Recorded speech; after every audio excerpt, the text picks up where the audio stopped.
Hello friends, स्वागत है आपका अपने YouTube चैनल में। इस वीडियो में हम पढ़ेंगे एआई की सहायता से सोनवीर सर के द्वारा कराया गया यूपी पुलिस कांस्टेबल का जीत सीरीज का प्रैक्टिस सेट नंबर 16, जो आपको एकदम मूवीज की तरह सुनकर याद हो जाएगा। तो चलिए शुरू करते हैं। बिल्कुल। और ये प्रैक्टिस सेट सच में बहुत शानदार होने वाला है। हाँ, एकदम। प्रश्न 1 है, भारतीय संविधान की किस अनुच्छेद में लोकसभा के गठन का प्रावधान किया गया है? और सही उत्तर है अनुच्छेद 81। एकदम सही। और देखो, अगर हम पूरे देश को एक मेगा बोर्ड गेम मान लेना, तो ये अनुच्छेद 81 तय करता है कि इस गेम के निचले सदन में खिलाड़ी कौन होंगे। हाँ, मतलब ये बेस रूल हो गया। तो इसी से जुड़ा है प्रश्न 2। प्रश्न 2 है कि प्रत्येक राज्य में लोकसभा की सीटों का निर्धारण परिसीमन आयोग द्वारा किया जाता है। इस परिसीमन को किस वर्ष तक रोक दिया गया है? सही उत्तर है 2026। 2026 तक। और मतलब इसके पीछे का कारण बहुत दिलचस्प है। दक्षिण भारत ने जनसंख्या नियंत्रण में बहुत अच्छा काम किया था ना। बिल्कुल। तो अगर सिर्फ आबादी पर सीटें बढ़ती तब दक्षिण भारत का नुकसान हो जाता। इसलिए संतुलन बनाए रखने के लिए इसे 2026 तक फ्रीज कर दिया गया। अरे वाह, ये तो बहुत रणनीतिक कदम है। अब प्रश्न 3 देखते हैं। भारतीय संविधान का निम्नलिखित में से कौन सा अनुच्छेद संसद के सदनों की अवधि से संबंधित है? सही उत्तर है अनुच्छेद 83। और ये अनुच्छेद 83 लोकसभा के लिए 5 साल का समय तय करता है। मतलब ये सिर्फ एक टाइमलाइन नहीं है, ये जवाबदेही का टूल है। सरकार को जनता के पास वापस जाना ही होगा। सही कहा। लेकिन अगर सरकार बीच में ही गिर जाए तो? यही हमारा प्रश्न 4 है। भारत के संविधान के कौन सा अनुच्छेद संसद के 17 अवसान और विघटन से संबंधित है? सही उत्तर है अनुच्छेद 85। बिल्कुल। इसे एक तरह का रीसेट बटन समझ सकते हैं। 17 अवसान का मतलब है सिर्फ एक सत्र का खत्म होना, लेकिन विघटन का मतलब है पूरी लोकसभा का भंग हो जाना। एग्जैक्टली, है ना? एकदम सही। अब इसी व्यवस्था में एक बहुत खास पद भी है, जिस पर हमारा प्रश्न 5 है। हाँ, प्रश्न 5 है, भारत के संविधान के किस अनुच्छेद के अंतर्गत भारत के महान्यायवादी को ये अधिकार है कि वो संसद के किसी भी सदन में बोलें और उसकी कार्यवाहियों में अन्यथा भाग लें? सही उत्तर है 88। और ये इसलिए जरूरी है क्योंकि संसद में जब कानून बनते हैं ना, तो राजनीतिक दलों से ऊपर उठकर एक कानूनी विशेषज्ञ की राय चाहिए होती है। महान्यायवादी वही काम करते हैं। बहुत खूब। अब न्याय की बात हो रही है तो प्रश्न 6 देखते हैं। राष्ट्रीय मानवाधिकार आयोग उन घटनाओं के संबंध में शिकायतों पर ध्यान नहीं देगा जो शिकायतें दर्ज करने से कितनी अवधि से पहले हुई थीं? सही उत्तर है 1 वर्ष। हाँ, 1 वर्ष। मतलब ये सुनने में थोड़ा कठोर लग सकता है, लेकिन व्यवहारिक रूप से 1 साल बाद सबूत और गवाह धुंधले हो जाते हैं ना। अच्छा, तो ये निष्पक्ष जांच के लिए जरूरी है। खैर, अब थोड़ा इतिहास के पन्नों को पलटते हैं। प्रश्न 7 है, किस शासक ने आगरा शहर की स्थापना की? सही उत्तर है सिकंदर लोदी। और पता है, आगरा सिर्फ एक शहर के तौर पर नहीं बसाया गया था। ये दरअसल राजपूत राजाओं पर नजर रखने के लिए एक मिलिट्री बेस था। अरे, ये तो मैंने सोचा ही नहीं था। और इसी लोधी वंश से जुड़ा है प्रश्न 8, इब्राहिम लोदी का मकबरा कहाँ है? सही उत्तर है पानीपत। हाँ, पानीपत, जिसे साम्राज्यों का कब्रिस्तान भी कहते हैं। 1526 में यही इब्राहिम लोदी मारा गया था और मुगलों की एंट्री हुई थी। वाओ। और मुगलों की बात करें तो प्रश्न 9 बहुत दिलचस्प है। बाबर की शुरुआती भारतीय अभियानों के दौरान सबसे पहले किस क्षेत्र को अपने अधीन किया गया था? सही उत्तर है भैरा। देखो, बाबर सीधा दिल्ली पर नहीं टूट पड़ा था। उसने भेरा पर हमला करके पहले यहाँ के मौसम और सैन्य ताकत का एक साइकोलॉजिकल टेस्ट लिया था। बहुत चालाक था वो। और फिर जो युद्ध हुए उसी पर प्रश्न 10 है। नीचे दिए गए बाबर के युद्धों को कालक्रमानुसार व्यवस्थित करें। पहला घाघरा, दूसरा पानीपत प्रथम, तीसरा चंदेरी और चौथा खानवा। और इसका सही क्रम क्या है? सही उत्तर है दूसरा, चौथा, तीसरा, पहला। यानी पानीपत प्रथम, फिर खानवा, फिर चंदेरी और अंत में घाघरा। एकदम सही। मतलब ये एक सोची समझी ताबड़तोड़ सैन्य रणनीति थी। एक के बाद एक उसने हर दिशा सुरक्षित कर ली। बिल्कुल। अब इतिहास के इन मैदानों से निकलकर आज के भूगोल पर आते हैं। प्रश्न 11 है, 2011 की जनगणना के अनुसार उत्तर प्रदेश के निम्नलिखित में से किस जिले में सबसे अधिक जनसंख्या है? सही उत्तर है इलाहाबाद, जिसे अब हम प्रयागराज कहते हैं। हाँ, और इसका सीधा कनेक्शन भूगोल से है। ये गंगा और यमुना के संगम पर है। सबसे उपजाऊ जमीन, तो आबादी तो वहीं बसेगी ना। हाँ, जहाँ पानी और जमीन अच्छी हो। और दुनिया भर में नदियों का यही रोल है। जैसे प्रश्न 14 देखिए, निम्नलिखित में से कौन यूरोप की सबसे लंबी नदी है? सही उत्तर है वोल्गा। जैसे हमारे लिए गंगा है, वैसे ही रूस और पूर्वी यूरोप के लिए वोल्गा एक बड़ी जीवन रेखा है, व्यापार का मुख्य रास्ता। सही बात है, और नदियों से हम ऊर्जा भी बनाते हैं। प्रश्न 13 है, निम्नलिखित में से कौन भारत का सर्वोच्च मतलब सबसे ऊंचा बांध है? सही उत्तर है टिहरी बांध, उत्तराखंड। और ये इंजीनियरिंग का कमाल है, भूकंप वाले इलाके में इतना ऊंचा बांध बनाना जो उत्तर भारत को बिजली और पानी दे रहा है। सच में ये बहुत बड़ा जोखिम और अचीवमेंट दोनों है। ऊर्जा से ही जुड़ा है प्रश्न 14, रानीगंज कोयला क्षेत्र कहाँ है? सही उत्तर है पश्चिम बंगाल। यहीं से तो भारत की असली औद्योगिक क्रांति शुरू हुई थी, पहला कोयला खदान क्षेत्र। और सबसे रोचक बात यह है कि जहाँ ये खदानें हैं वहीं आदिवासी संस्कृतियां भी हैं। इसी पर प्रश्न 15 है, झारखंड का हुंटा नृत्य कौन से आदिवासी समूह से संबंधित है? सही उत्तर है संथाल। क्या कॉन्ट्रास्ट है ना, एक तरफ फैक्ट्रियां चलाने वाला कोयला है और दूसरी तरफ प्रकृति से जुड़ी संथालों की प्राचीन शिकार संस्कृति है। बिल्कुल। और ऊर्जा के विकास में हमने कितनी छलांग लगाई है, ये प्रश्न 16 से पता चलता है। नरोड़ा परमाणु विद्युत संयंत्र उत्तर प्रदेश के किस जिले में स्थित है? सही उत्तर है बुलंदशहर। कोयले से लेकर न्यूक्लियर रिएक्टर तक का सफर, ये दिखाता है कि राज्य कितना आगे बढ़ा है। हाँ, और इस राज्य की पहचान पर प्रश्न 17 है, कब संयुक्त प्रांत का नाम बदलकर उत्तर प्रदेश किया गया था? सही उत्तर है 24 जनवरी 1950। मतलब गणतंत्र बनने से ठीक 2 दिन पहले इसे एक नई पहचान दी गई थी। राइट। अब इस पहचान के साथ विकास भी जरूरी है। प्रश्न 18 है, 12वीं पंचवर्षीय योजना को निम्नलिखित में से कौन सा उपशीर्षक दिया गया? सही उत्तर है तेज, अधिक समावेशी और सतत विकास।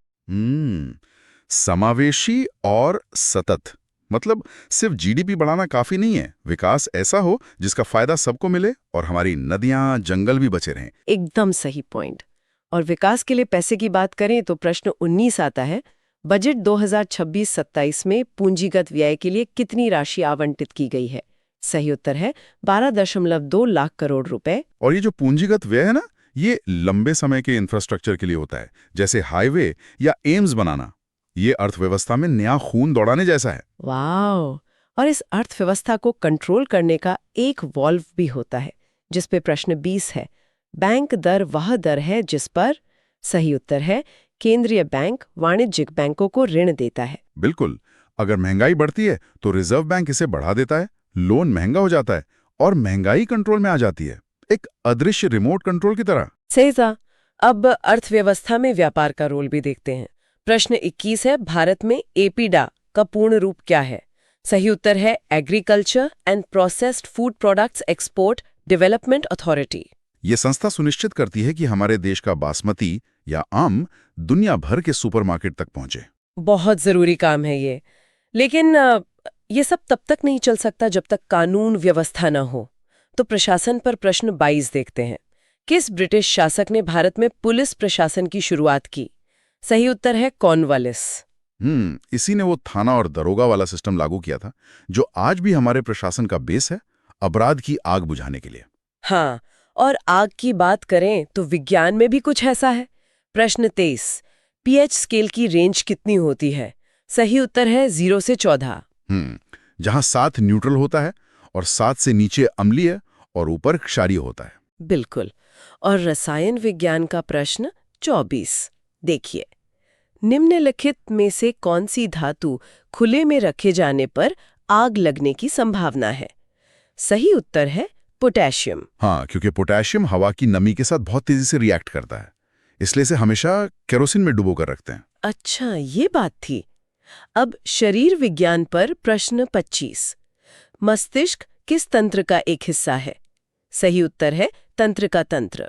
मतलब ये हमारा नर्वस सिस्टम है, एक सुपर कंप्यूटर जो करोड़ों न्यूरॉन्स के जरिए हमारी पूरी बॉडी को कंट्रोल करता है। एकदम कंट्रोल रूम की तरह। हाँ। और देश का भी एक कंट्रोल रूम है। प्रश्न 26 देखिए, राष्ट्रीय एकता परिषद के संदर्भ में निम्नलिखित में से कौन सा कथन सही नहीं है?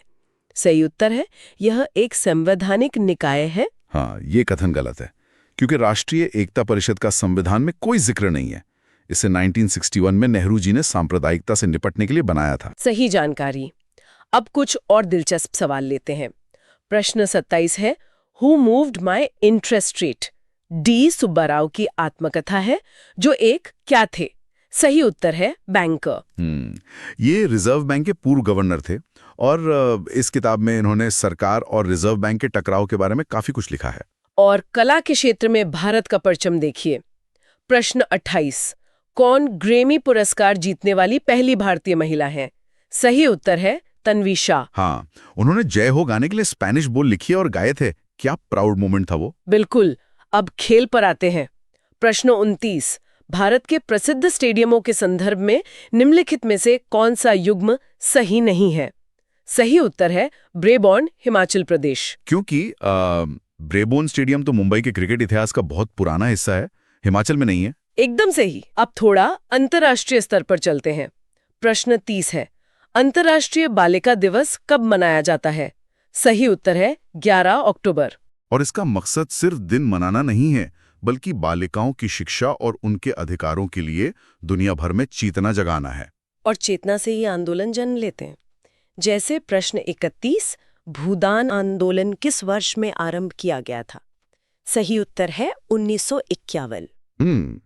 संत विनोबा भावे का वो आंदोलन। जरा सोचिए, बिना खून खराबे के लोगों ने स्वेच्छा से अपनी जमीनें दान कर दी। बहुत बड़ी बात थी वो। और प्रकृति को बचाने के लिए भी एक बड़ा कदम उठा। प्रश्न 32 है, 1972 में मानव पर्यावरण पर आयोजित स्टॉकहोम कॉन्फ्रेंस में कितने सिद्धांतों का सूत्रीकरण किया गया? सही उत्तर है 26। इसी कॉन्फ्रेंस के बाद दुनिया को लगा कि पर्यावरण बचाना एक अंतर्राष्ट्रीय जिम्मेदारी है। बिल्कुल। अब आज की तकनीक पर आते हैं। प्रश्न 33, बाएं माउस बटन का उपयोग करके किसी फाइल या फोल्डर का नाम बदलने के लिए कौन सी सही विधि है? सही उत्तर है फाइल सेलेक्ट करना, फिर F2 दबाना, या नाम पर एक बार क्लिक करना, नया नाम टाइप करना और एंटर दबाना। ये बुनियादी डिजिटल साक्षरता है जो आज हर काम के लिए जरूरी है। और इसी डिजिटल दुनिया में अर्थव्यवस्थाएं भी जुड़ रही हैं।